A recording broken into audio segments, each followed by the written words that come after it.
High বন্ধুরা, শুভ দুপুর। কেমন আছেন সবাই?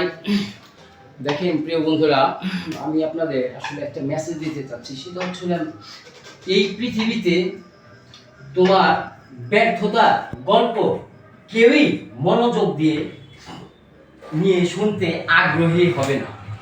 কথার কথা গল্প মানুষের ওপর জোর করে চাপিয়ে দেওয়া হয়।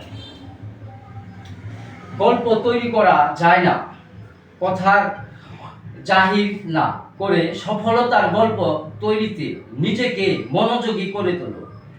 দেখবে তোমার গল্প ইতিহাসের পাতা আর অলিতে গলিতে মানুষের হৃদয়ে স্থান করে নেবে ইনশাল্লাহ। আমাদের সবার জন্য দোয়া করবেন এবং প্রত্যেকের অবস্থান থেকে শুরু করেন এবং তার সাথে চেষ্টা করেন,